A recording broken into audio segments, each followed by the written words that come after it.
¿Qué tal? ¿Cómo están? Bienvenidos a Implicados. Hoy en nuestra primera parte vamos a conocer la historia de Marcos Beriain Moreno. Muchas veces en política, en la sociedad, también en los medios de comunicación, se nos hincha la boca hablando de inclusión, de respeto, inclusión digamos, al que es diferente, al que tiene alguna dificultad, pero luego a la hora de ponerlo en práctica, pues la realidad es muy diferente. Vamos a conocer este caso de la mano de su madre. Y en la segunda mitad del programa hablaremos con Gaz Calo sobre la situación actual de la población gitana navarra. Les invito a que nos acompañen en el programa de hoy. Comienza Implicados.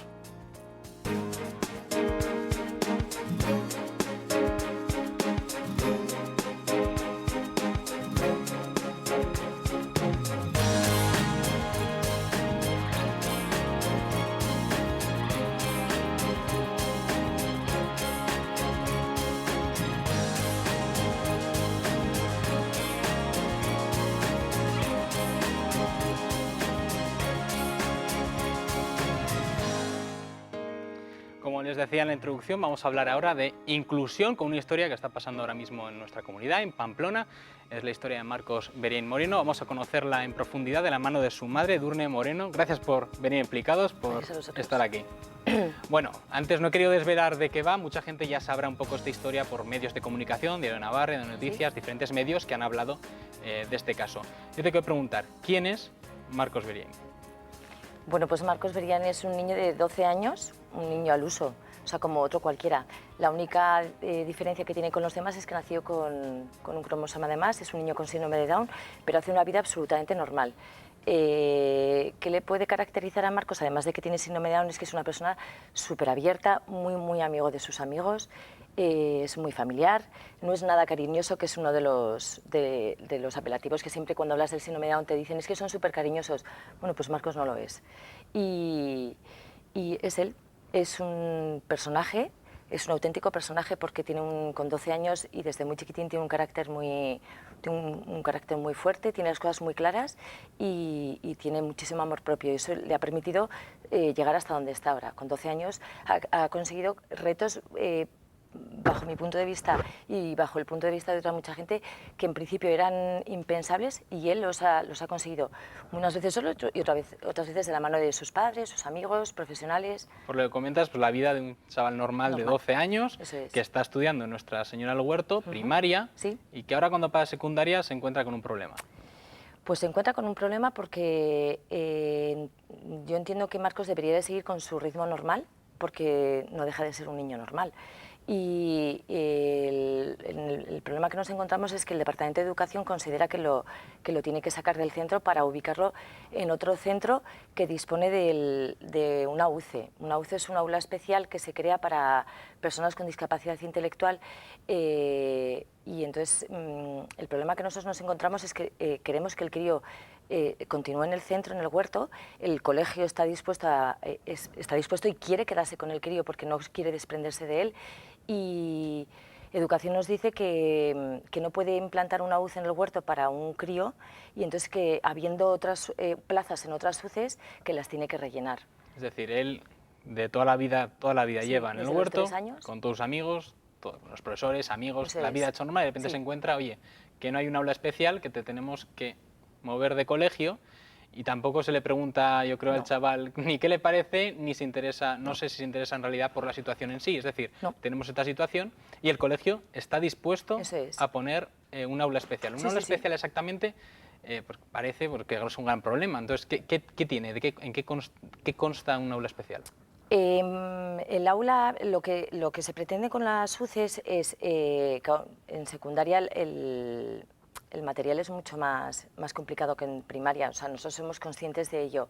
Entonces, lo que se pretende es las materias que son las más fuertes, pues, por ejemplo, una matemática, inglés, science, este tipo de materias que son más fuertes, lo que hace es se saca el crío y se adaptaría un material para él y se imparte en ese aula. Si hubiese habido más niños hubiese sido lo ideal, pero bueno, pues se ha dado la casuística de que solamente está Marcos y entonces nosotros entendemos que, bueno, pues vamos a apostar. En otras comunidades se está haciendo así, en el caso de que no hay UCEs en el colegio y el centro está dispuesto a quedarse con el niño, pues la apuesta que se hace en otras comunidades es la educación más inclusiva quizás que lo que es la propia UC. Entonces al colegio se le dota de recursos, que es lo que nosotros estamos solicitando, y el recurso que necesitamos es un profesor. O sea, el recurso que se necesita realmente es un aula, pero es un profesor realmente. Eso es, porque que en aquellas clases de más dificultad, Marcos puede ir con él, y luego regresar con el resto de compañeros. Hasta el momento ha hecho algo. ¿Cómo ha sido la educación en primaria? Pues en primaria también no es tan exagerado como en secundaria, porque en primaria es más sencillo. Entonces Marcos se mantiene en el aula matemáticas, lengua, inglés, o sea, todas las materias, pero tiene una profesora de apoyo en las que en ocasiones está dentro del aula con él y en ocasiones se lo lleva. Por ejemplo, cuando utiliza el material pues, informático y demás, o fichas específicas, se lo lleva fuera del aula, a un aula especial. Y en otras ocasiones se queda la profesora de apoyo con el crío dentro del aula. Con lo cual, en este caso, simplemente es, volvemos a repetir, un profesor que la acompañe en una nueva aula. No tiene más. No. El colegio está dispuesto. Sí, no es que esté dispuesto, es que quiere, además. Vosotros queréis, evidentemente. Y el crío quiere. El chaval quiere, evidentemente, pero educación de repente dice, oye, no es posible, tenemos que moverlo. ¿Os han dado alguna razón específica? Puede ser, oye, es por su bienestar, porque igual aquí está mejor. ¿Qué razón os han dado? Bueno, pues yo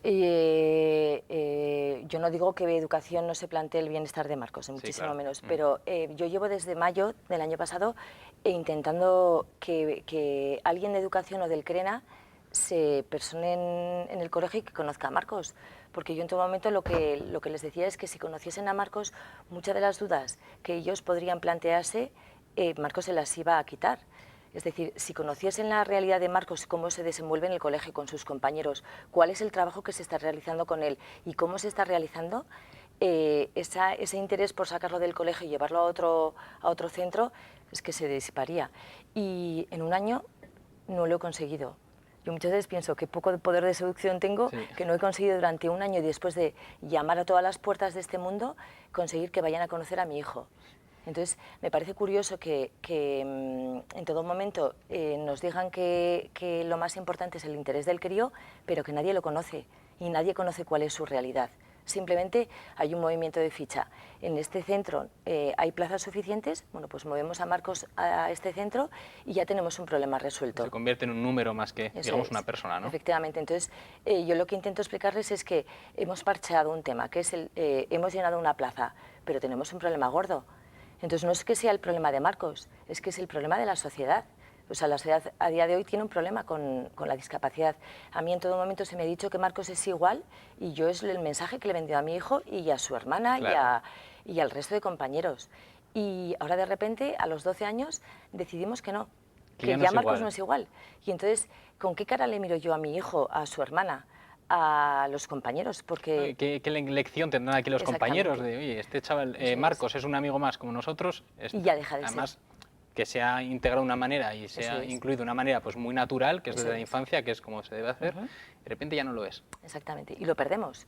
Y todo el trabajo que ellos han hecho, porque nosotros como padres, pues efectivamente hemos hecho un trabajo, yo entiendo que muy bueno. Los profesionales del colegio, impecable, pero el verdadero esfuerzo y con los que yo realmente me quito el sombrero es con los compañeros de Marcos. Claro. O sea, ellos son incapaces de ver algo distinto en Marcos. O sea, lo que los adultos somos capaces de ver en Marcos, las pequeñas diferencias que podamos encontrar, ellos jamás. O sea, tú les hablas a los compañeros de Marcos y es que no encuentran ninguna diferencia con el resto. Entonces, ¿qué mensaje de vida les estamos enviando? Exactamente. ¿Cómo queremos que sea la sociedad? Hablamos de, una cosa es hablar y otra es cuando viene la situación real, ¿qué pasa aquí? Si estamos hablando que igual, no sé, se me escapa la complejidad del asunto en el sentido de que digo, si el colegio está dispuesto, que el colegio al final es quien va a pagar al profesor, en cierta manera. Vosotros estáis dispuestos incluso a aportar económicamente, había leído en internet. Lo hemos planteado. Exacto, habéis planteado incluso el tema. ¿Qué problema hay en contratar un profesor? O sea, ¿dónde está realmente el problema, la cuestión? ¿Es una cuestión de ley? ¿Es una cuestión de no es posible, tienen que estar en este centro porque sí, porque así está organizado? No entiendo. Pues un poco el mensaje que se nos envía es que durante 20 años o 30 años hemos estado haciendo esto y ha funcionado. Entonces, a mí me parece muy bien. Hace 30 años la sociedad de Navarra no era la misma que es hoy. No, estamos en el cambio, además. Entonces, efectivamente, un motivo más de cambio. A mí me hablan de cambio y yo no veo ningún cambio. me están hablando de inclusión y yo no es que no vea una inclusión, pero la sensación que se me queda a mí con Marcos a día de hoy es que, lejos de incluirlo, lo estamos excluyendo. O sea, has estado 9 años con unos niños y en un entorno favorable y ahora vamos a arriesgar y te vamos a sacar. Y me dicen, es que va a estar bien. Es que Marcos, para estar bien, no necesita cambiar de centro. Es que Marcos a día de hoy está viviendo la excelencia. Exacto. Entonces, ¿qué necesidad tengo yo de cambiar? Y sobre todo que para el día de mañana, para otros niños que están en la misma situación que Marcos, es una ventaja. No solo que haya el aula, sino bueno, que exista esta realidad. Eso es. Y es un problema que lo llevamos arrastrando desde hace tiempo, hace años. Lo que pasa que, bueno, pues igual quizás la gente no se ha visto con la fuerza que nosotros nos hemos encontrado para quejarnos o la motivación que quizás hemos tenido nosotros. Entonces esto ha empezado muy poco a poco y de repente nos hemos encontrado con que tenemos una plataforma con 140.000 firmas que nos avalan nuestra petición. Entonces, no son ni una, ni dos, ni tres, son 140.000 personas que han firmado y han reconocido los derechos de nuestro hijo, los derechos de un niño. O sea, al resto de niños se les permiten una serie de derechos y a Marcos se le deniegan. Y yo no voy a ir más lejos de... O sea, no quiero ir ni al piso debajo de mi casa. O sea, yo tengo otra hija que tiene 2 años menos que Marcos. Cuando llega a sexto de primaria, que ahora está en cuarto, ella decidirá si quieren permanecer o no en el centro. Entonces, se le brinda ese derecho. Y a Marcos, por el hecho de tener síndrome de Down, se le deniega. Y entonces, nosotros iniciamos toda esta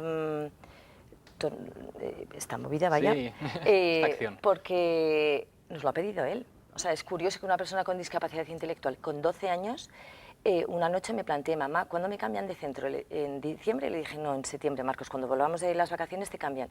Y me preguntó, ¿el resto de los niños se van?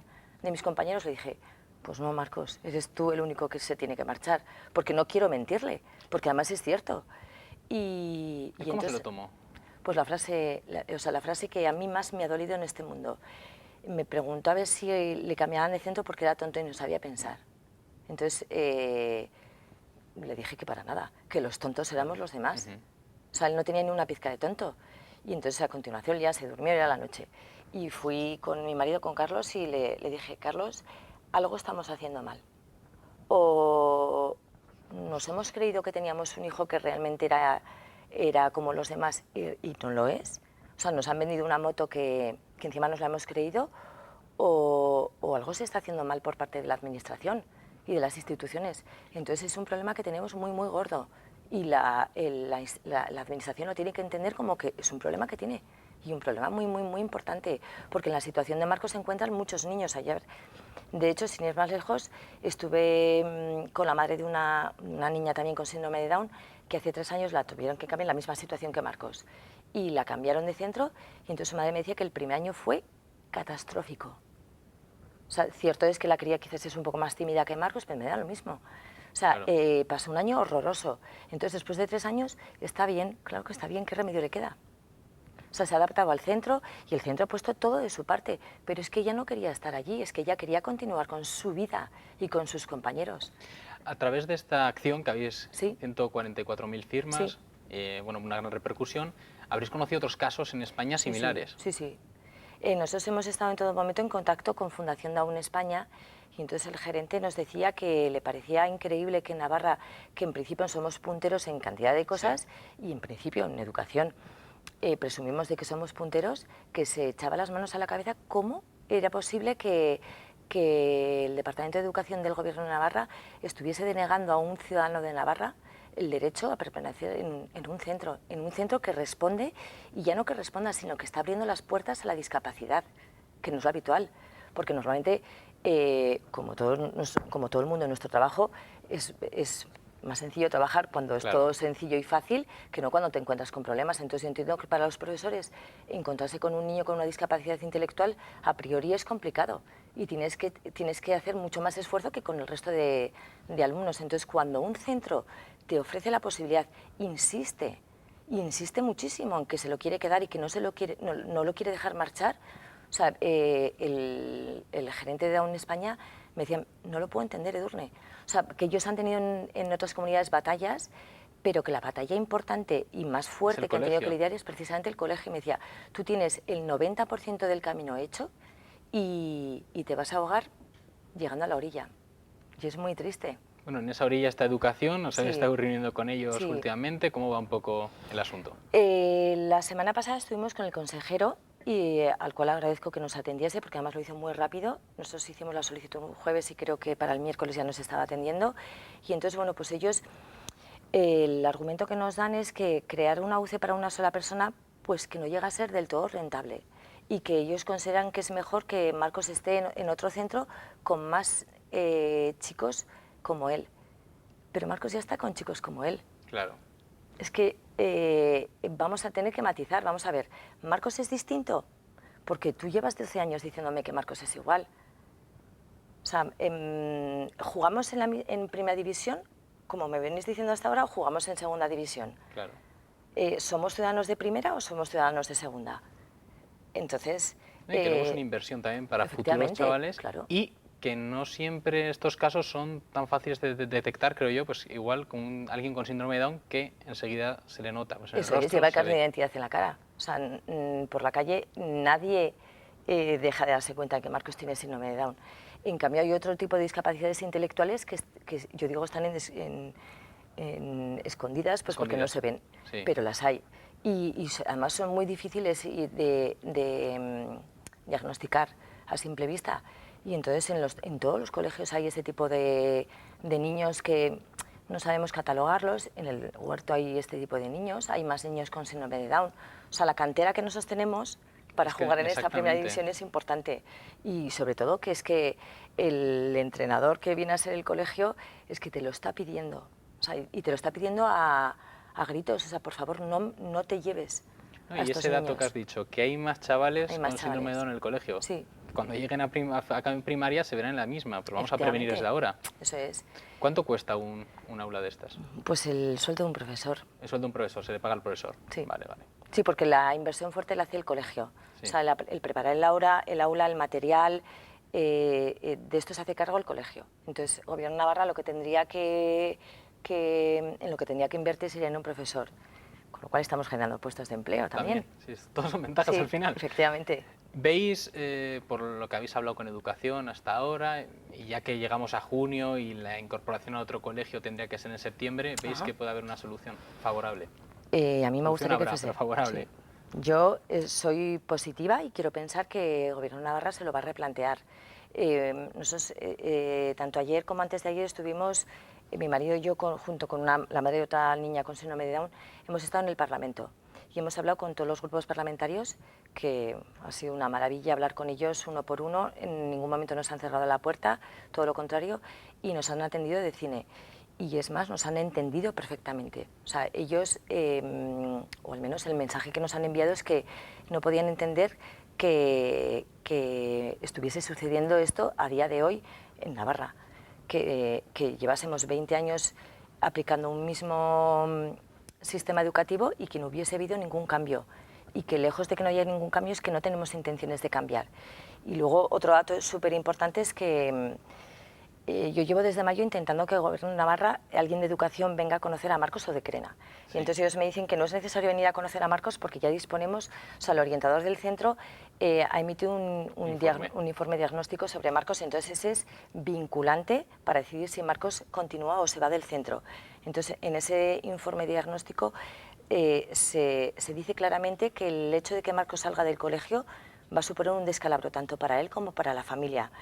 Que el trabajo realizado durante 9 años de inclusión y de normalización ha sido importantísimo, entonces que sería una lástima que se perdiese. Y sacar a Marcos del centro para él va a suponer un fracaso y una frustración enorme. Entonces ese informe nosotros lo hemos fotocopiado, lo hemos entregado a todos los grupos parlamentarios y la sorpresa de ellos es que no podían entender cómo con ese informe tan... Sí, porque el informe fuera diferente, la situación sería distinta, pero un informe favorable, además, el colegio detrás... Es más, ellos nos dicen, o sea, desde el Gobierno de Navarra nos decían que el informe era vinculante y nosotros no teníamos copia del informe, entonces pedimos una copia, se nos facilitó y ese informe que se entregó pues en marzo, me parece que fue, o en febrero en el Gobierno de Navarra, se deja claro que o sea, lo peor que le puede pasar a Marcos es que se vaya del colegio. Y ese es el informe que ha servido para que a Marcos lo saquen del colegio. Vale. Es curioso. Muy curioso. Muy curioso. Hemos hablado de Marcos, el resto de compañeros, ¿cómo están viviendo esto? Mal. Porque estarán sorprendidos, yo creo. Sí, el resto de compañeros en no todo momento, ¿Cómo se explica a un chaval de repente, oye, que sacamos a tu amigo de clase? Pues yo, francamente, no sé explicárselo. Es que no, o sea, no me lo puedo explicar a mí misma y ellos no sé explicárselo. O sea, ¿cómo le hago entender yo a un crío de 12 años que el que ha sido tu compañero y al que has protegido, al que has hecho crecer, porque ellos, insisto, el papel fundamental y más importante lo han vivido ellos, porque ellos han sido los que han estado las 7 horas de clase con él. Claro. Y ellos son los verdaderos protagonistas de esta historia. Entonces, ¿cómo les decimos, cómo les explico? Es que soy incapaz. Es un problema, digamos, vuelvo a un poco lo de antes, pero es un problema de leyes o de mentalidad al final. ¿Es un problema burocrático o de simple mentalidad de que, en realidad, lo que comentamos antes, los niños tienen la mentalidad más adaptada a la inclusión que nosotros? Sí, sí, sí. Tenemos que entender que la sociedad ha cambiado. Los críos nos llevan millas a los adultos y porque tienen mentes mucho más limpias. Y entonces lo que nosotros no somos capaces de ver, ellos lo han visto desde el principio. Y entonces es un problema burocrático, por supuesto que es un problema burocrático, porque es mucho más complicado. O sea, lo que el año pasado me sirvió, este año no me sirve. Entonces para la administración se le plantea un problema. Y ellos viven el problema desde dentro y conviven con la discapacidad y no le ven barreras. Y entonces es curioso que a mí me hablan de personas que están metidas en el mundo de la discapacidad y me dicen, es que yo tengo 20 años de experiencia, yo tengo 30 años de experiencia, pero tú no convives con la discapacidad día a día. Claro. Tú no te metes a la cama con la discapacidad y te levantas día tras día tras día con ella.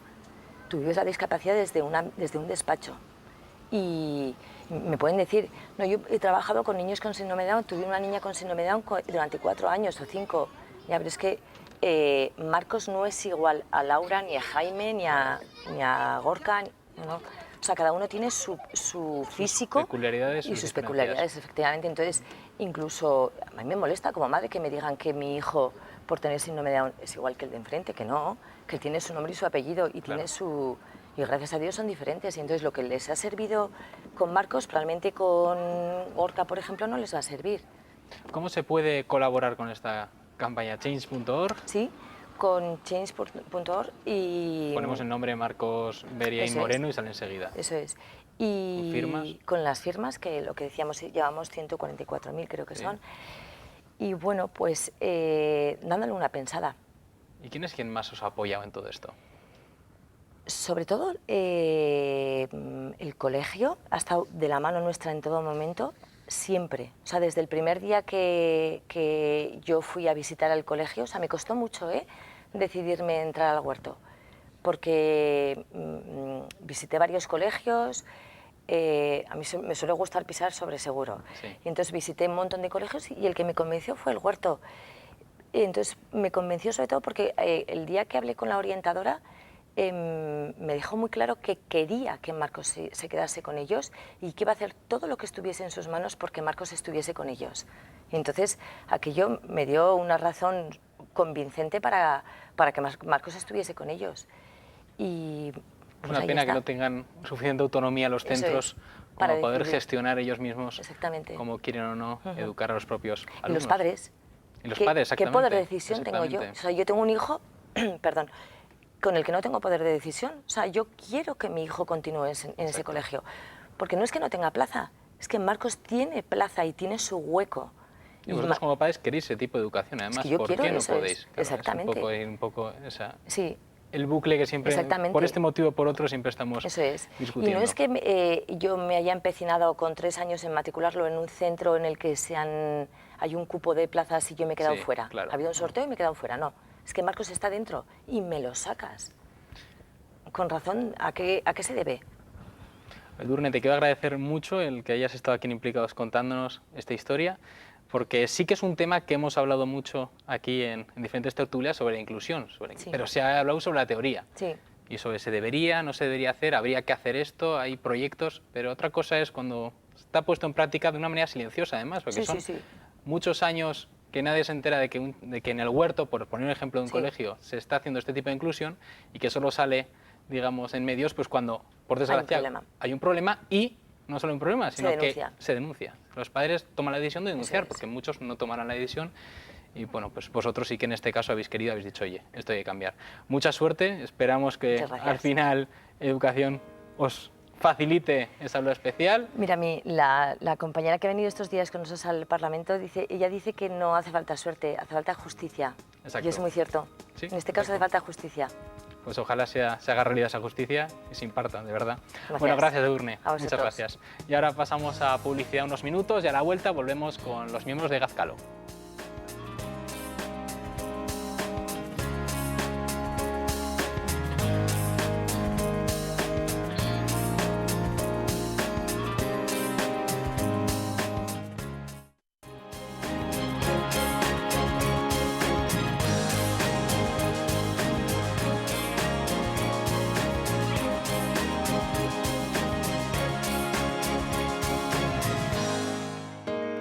Continuamos en Implicados, lo hacemos hablando de un tipo de inclusión diferente, la inclusión de la población gitana en Navarra. Y lo vamos a hacer de la mano de dos miembros de Gazkalo, de la Federación de Asociaciones Gitanas de Navarra. Nos acompaña a mi izquierda Ricardo Hernández, él es el coordinador de Gazkalo. Gracias por estar aquí. Gracias a vosotros. Y también a mi derecha nos acompaña Esmeralda Amador, ella es agente comunitaria de salud también en Gazkalo. Gracias por venir, Implicados. Gracias a vosotros.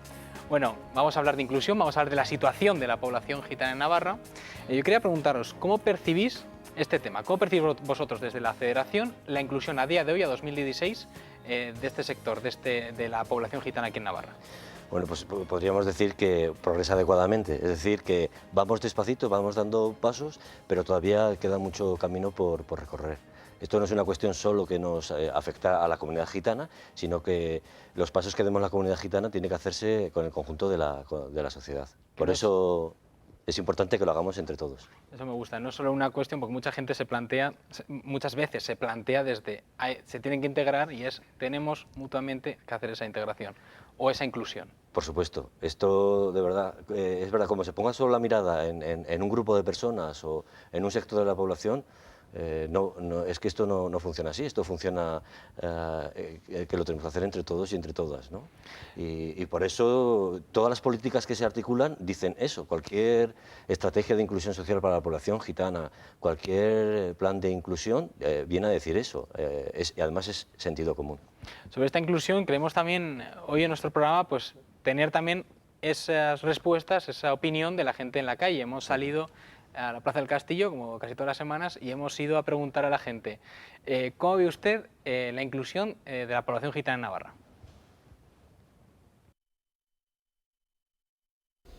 Hay de todo tiene que haber, pero yo creo que ellos sí que se esfuerzan, claro, por integrarse. Unos harán más esfuerzo y otros menos, pero en un principio pues sí intentan integrarse. Pues la verdad es que no me lo planteo. Hombre, son peculiares, bueno, tan peculiares como el resto de la gente, ¿no? En fin, van a su bola. Yo creo que sí, en general sí, ¿eh? Luego ya las particularidades de cada cual, pues... Hombre, no creo que vayan más a lo suyo que cualquier otro grupo, digamos, social o incluso étnico, ¿no? Son sus costumbres, su manera de vivir. Es una cuestión sui generis, ¿no? Porque se integran ellos, nos integramos nosotros. En fin, no sé hasta qué punto se puede reivindicar una integración o una desintegración. Es un tema delicado. Yo creo que a algunos les falta voluntad de integrarse a nosotros. Muchos nos prefieren las costumbres nuestras, en Jerez sí, pero por otra parte de España lo he visto yo, que no quieren adaptarse a la vida nuestra, ¿comprende? ¿Por qué cree que es eso? Su cultura, ¿comprende?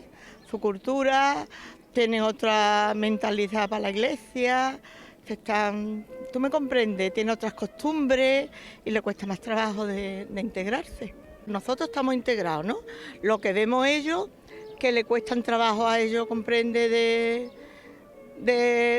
vamos, algunos, todos no, en Jerez nos llevamos estupendamente, pero yo veo en muchos sitios que a ellos les cuestan trabajo, que son ellos los que nos tienen racismo a nosotros, Yo creo que un poco en todo depende, ¿no? De ellos también un poco y nuestra también, en que todos nos podamos integrar juntos y todo depende de todos, sí, yo creo que de todos.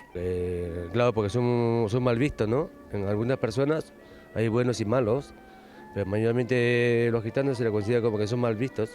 Por su raza será, ¿no? Porque tiene una raza también que son muy fuertes y por eso que... Pues en mi opinión es que son diferentes culturas que tienen una pequeña línea en la cual unos se quieren quedar detrás de esa línea y otros al otro lado. Lo mejor sería que esa línea disminuyera y que cada vez las culturas fueran más iguales, pero si son tan iguales perdemos parte de nuestra identidad. Entonces una balanza para compensar unas cosas y otras. No perder la identidad, pero seguir siendo parte de la comunidad. Creo que al final pagan justos por pecadores, entonces lo que hace una minoría se transmite a todo el mundo. Es como lo típico que todo el mundo pensamos que el gitano no estudia, que el gitano nunca llega a nada, cuando hay gitanos que estudian, que tienen sus carreras, tienen sus profesiones, igual que, por decir así, los europeos o el resto de culturas. Entonces es mentalización y que esto poco a poco esperemos que vaya cambiando. Pues un poco de todo, Esmeralda, de lo que hemos oído, son varias opiniones. No sé con qué te quedas, qué corregirías. Yo me quedo con esta chica, con la última. La última chica. Sí, para mí es la que mejor ha hablado, la que mejor ha explicado un poco todo, ¿no?, de la cultura gitana. Está ese estereotipo, volvemos a muchos, ella ha dicho, hay una línea y algunos quieren pasar, otros no, como que, y sí que es una mentalidad que subyace, que hay un sector de la población gitana que no quiere integrarse. O sea, no quiere integrarse, quiere ir un poco pues, apartada. No sé si vosotros lo percibís así. Yo igual, más que no quieren integrarse, es miedo a integrarse, igual, quizás. ¿Miedo por qué? Miedo igual un poco a lo desconocido, a enfrentarse, ¿no?, con el resto de la sociedad, por el tema de lo que hemos vivido anteriormente, claro, en el pasado y tal, igual es un poco de miedo. Sí, pues yo creo que puede haber esa resistencia, ese miedo, pero a veces ya no es cuestión de querer, sino a veces es cuestión de poder. Para poder formar parte de esta sociedad tienes que tener unas herramientas básicas y mínimas para poder formar parte de esta sociedad tan exigente en este sentido. Entonces, a veces esos mínimos vitales que necesitamos cualquier persona para desenvolvernos en esta sociedad, pues hay personas que tienen unas desventajas. Entonces, la población gitana, hay un sector de la población gitana que vive, vamos, como cualquier otro ciudadano, trabajando y sacando adelante su familia y su casa. Y hay otros sectores de población, de la población gitana, que les cuesta un poco más porque en estos años pues no han conseguido todavía formar parte de esta sociedad en el sentido en igualdad de condiciones, porque como he dicho antes, esta sociedad te exige mucho. Entonces esos mínimos vitales que te lo da la educación, que te lo da la formación, pues a veces no se tienen. Y como tenemos algunos déficits en los temas de educación, pues eso es lo que tenemos que corregir. No generalicemos cuando hablamos de población gitana, porque la población gitana es tan diversa como los 8.000 gitanos y gitanas que vivimos en la comunidad foral, y tan diversos son toda la población gitana. Entonces, en esa diversidad que la sociedad generalmente nos encasilla a formar parte de una imagen que tienen estereotipada del gitano. Tienes que encajar en ese estereotipo y cuando no encajas, además te comentan, pues tú no pareces gitano o tú no eres gitano. Entonces tenemos que romper esas casillas, nos encasillan en esas cuestiones y tenemos que empezar a romper esos clichés. Hay una cuestión que es la que comentas de generalizar. ¿Qué es lo que nos puede pasar? Un navarro es muy diferente de un andaluz. Esto es una cosa, nos parece obvio, pero al hablar de gitanos parecía como que metíamos en el mismo saco a la mujer esta de Jerez, a los gitanos del resto de España, es decir, todos, que tendrán sus peculiaridades, no tendrán nada que ver los gitanos de aquí con los gitanos de Pamplona con los gitanos de Estella, sí, los gitanos de Estella con los gitanos de Sevilla, supongo. Y además me parece curioso, en Jerez podemos decir, no se sabe dónde empieza lo gitano y termina lo jerezano, y dónde empieza lo jerezano y termina lo gitano. También lo podríamos decir en Andalucía, ¿no? Sí. Sobre todo es un sector... La mitad de la población gitana de España vive en Andalucía. Entonces es una población importante. Estamos hablando alrededor de 1 millón de personas que viven en España, pues la mitad se concentra en Andalucía. Y a veces ya se dice, no sabe dónde empieza lo andaluz y termina lo gitano y viceversa. Entonces me parecía curioso la señora de Jerez cuando hacía ese comentario, porque de verdad en Jerez se vive esa con normalidad, convivencia con mucha normalidad y siglos atrás, porque en Jerez empezaron a realizarse esa convivencia siglos atrás. Así que bueno, pongamos de ejemplo esa cuestión de buena convivencia y que lo traslademos a toda la sociedad, porque lo que ha hecho la cultura gitana es sumar. Me parece que la sociedad nos dicen a los gitanos que restamos, nos sumamos. Hemos sumado con nuestra cultura, hemos sumado con nuestro idioma, el romanés, aportando palabras al castellano. Mucha gente se levantará por la mañana y va a decir 3 o 4 palabras al cabo del día que vienen de palabras gitanas del romanés, como chachi, por ejemplo, es una palabra de origen gitano. La palabra chaval es palabra de origen gitano, porque nosotros decimos chaborró a los niños y el vocativo sería chabea, y de ahí la palabra chaval.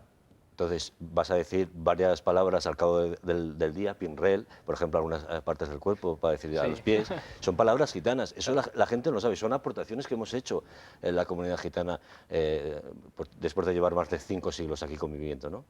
Uno de los estereotipos que suele estar presente y que, bueno, pues Esmeralda es una de las personas pues que sí no que lo combate, pero que es el ejemplo de que ese estereotipo no existe o no como lo pintan, que es el tema de la mujer gitana. La mujer gitana como en segunda categoría al hombre, pero tú, Esmeralda, en Estella, en el área de igualdad, sí que estás trabajando bastante con el tema de la mujer. Cuéntanos un poco, ¿cómo es tu trabajo ahí? ¿Qué tipo de mensaje trasladas?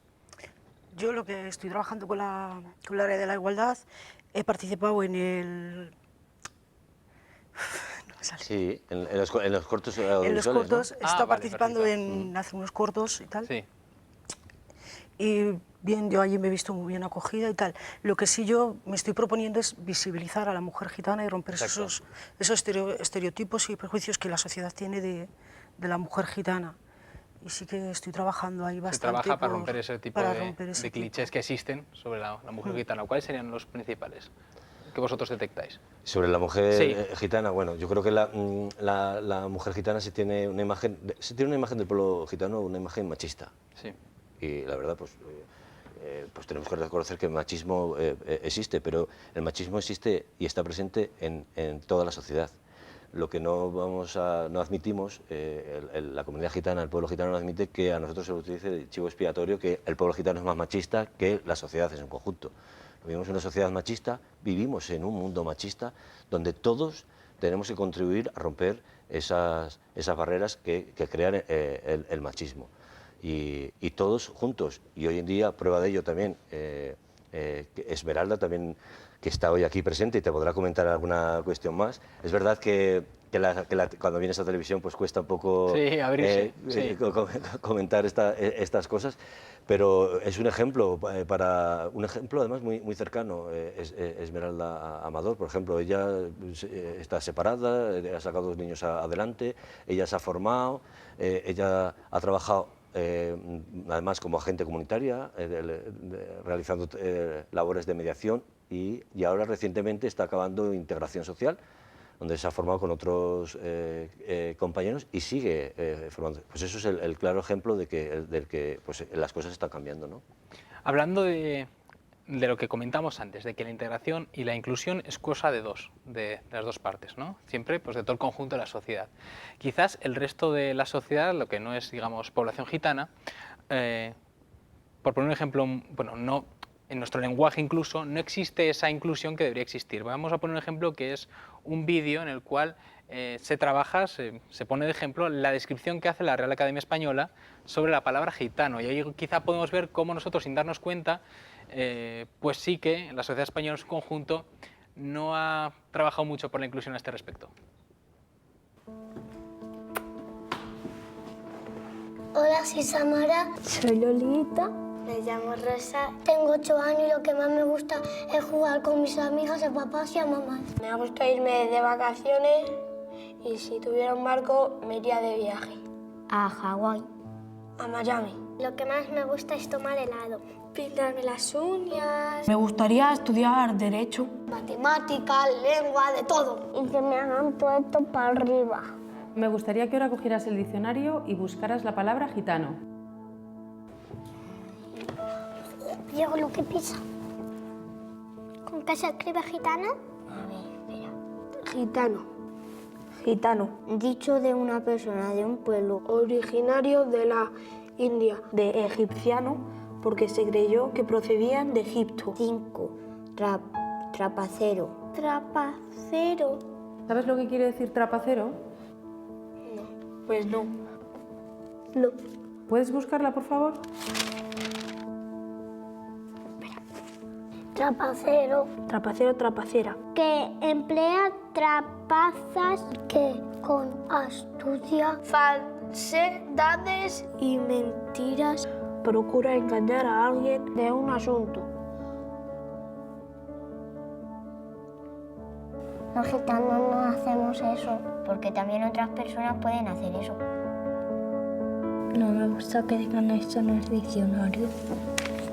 Me están insultando. No me parece justo. Porque está diciendo una mentira esto. Yo no soy trapacera. Diccionario de la lengua española.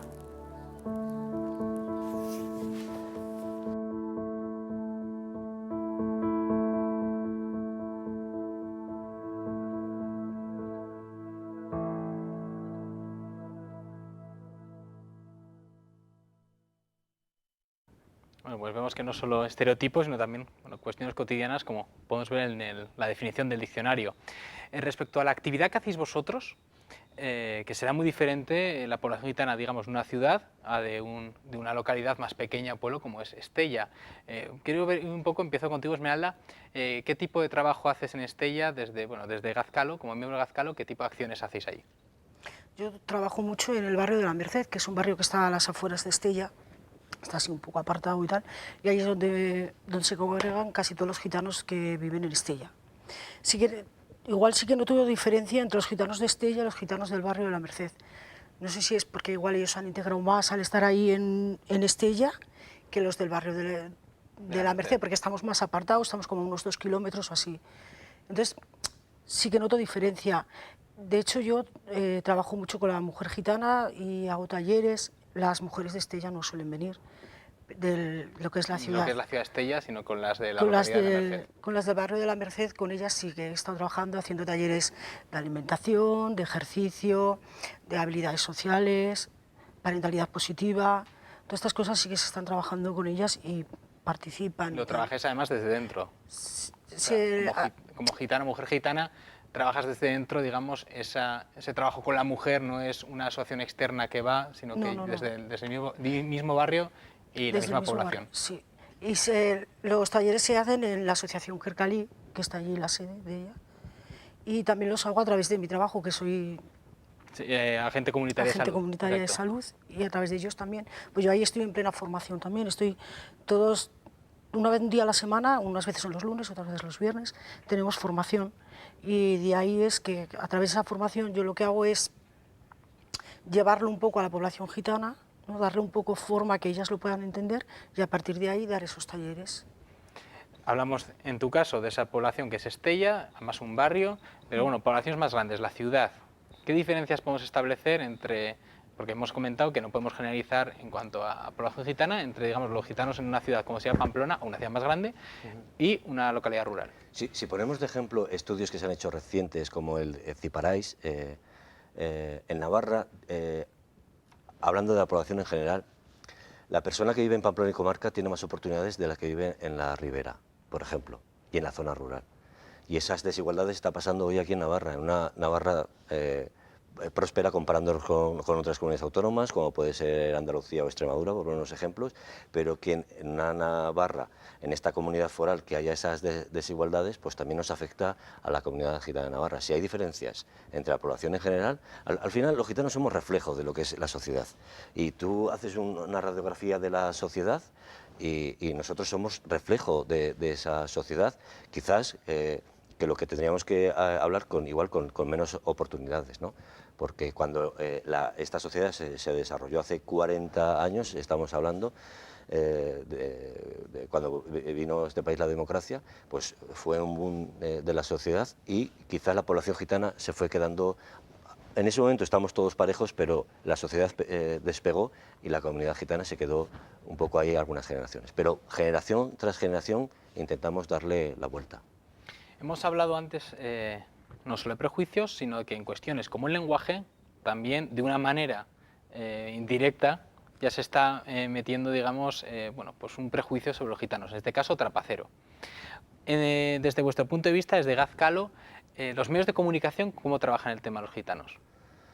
Hombre, a mí no me gustaría generalizar tanto con los medios. En general, los grandes medios. No voy a generalizar, pero sí que voy a decir que algunas cadenas, por ejemplo, sectores privados, pues están haciendo ahora negocio con la imagen de los gitanos. Algunos gitanos nos prestamos también a esa cuestión, pero sí que es verdad que estas grandes cadenas y empresas pues están haciendo negocio acentuando prejuicios y estereotipos de la comunidad gitana. Y vemos cómo semana tras semana pues aparecen en medios de programas de televisión que son reality show, que aparecen ahí, que más de 2 millones de personas lo ven cada semana. Entonces eso echa un poco al traste el trabajo que hacemos de muchas organizaciones gitanas, como puede ser la nuestra, de darle la vuelta a esa imagen de prejuicios y estereotipos que tiene la sociedad, pero claro, si luego proyectan estos programas de televisión, nosotros estamos en contra de ese tipo de programas, ¿no?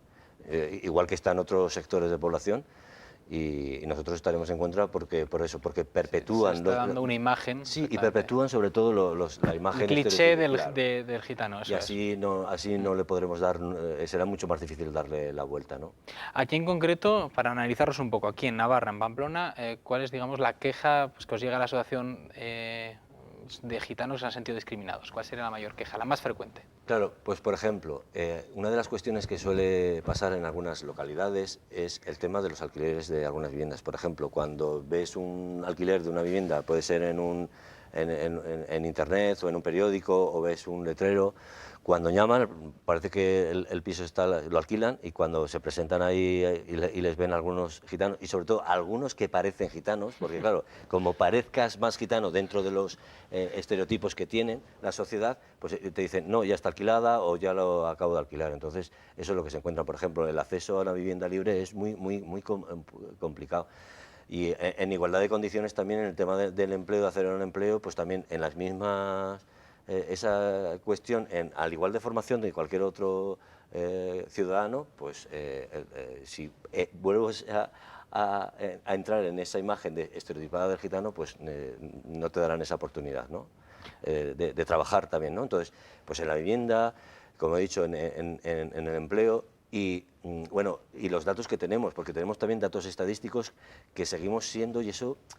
A eso sí que también tenemos que darle la vuelta. Los datos que tenemos oficiales del CIS, también a nivel europeo, del Eurobarómetro y del CIS, nos dicen que es el grupo que más rechazo y más discriminación sufre. No lo dice una organización como la nuestra, sino lo dicen datos y cifras oficiales. Todos los grupos que hay... El grupo que más rechazo y más discriminación sufre es la comunidad gitana. Entonces, y al que menos te gustaría tener como vecino, ¿eh?